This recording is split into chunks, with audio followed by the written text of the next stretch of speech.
fourths equals 9. Will this work? Let's double check.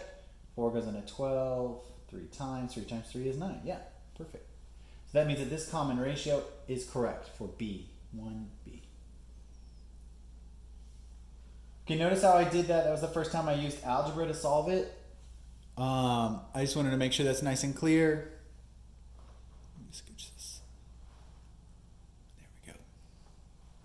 Okay, next up, 1C. So 1/4, -1, 4, -16. Now this is really bizarre because notice it's 1/4, then it's -1, that's positive again, then it's negative again. So what could possibly be happening? What if we were multiplying by a negative value? What if it was actually negative? So that would cause that, right? So let's play around with this idea and let's do this algebraically so we don't have to think too hard. So 1/4 times what value would be -1? Right? So what do we do here to solve this? Just like normal. We'd have to multiply both sides by 4 and we'd find out that that common ratio is -1.4. Oh, sorry, that's times 4. Goodness gracious. That is -4. Now I use X to just show the algebraic thing, but the actual notation they use is R. R is that common ratio. So let's double check it for the next one. I'll write it here. I'll say that common ratio for 1C is -4. Cool. Now let's double check that. So let's go -1 times -4 must equal 4. Is that true? It is true. There's no reason to go further and check farther. If you check from term 1 to term 2 and from term 2 to term 3 and it's correct, you are absolutely correct. There's no way it can change.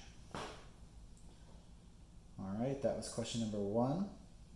Find the next two terms in the geometric sequences. Okay, great. So for 2a, this is 2 times 2 times 2 times 2, so this would have to be 32 and 64. Right, we're just multiplying by 2.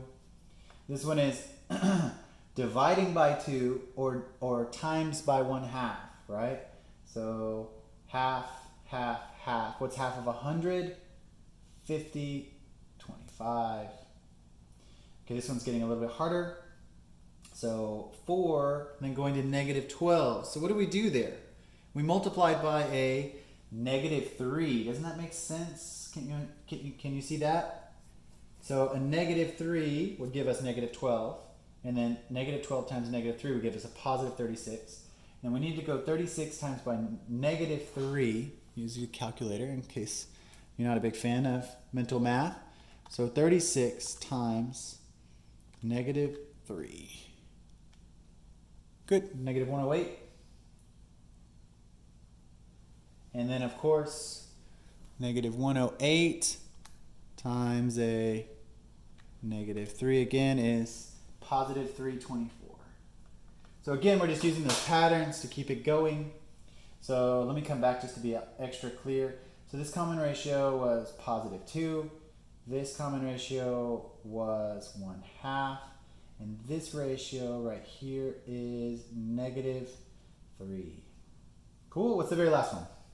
So 6 times 7 is 42. 42 times 7 is 294. Let's see. 294 times 7 is 2058.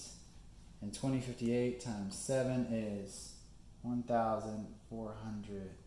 Okay, 14,406. So this last common ratio was obviously 7. All right, so that's 1 and 2. Hopefully there's no questions there. You should feel pretty confident with this stuff. This is not an overwhelming section. Okay, that's it. That's all there is to it. I'll keep it to just one section per day, just so we don't get overwhelmed. I know you probably have a lot going on. Good luck. Hope all's well, and hope to see you guys soon.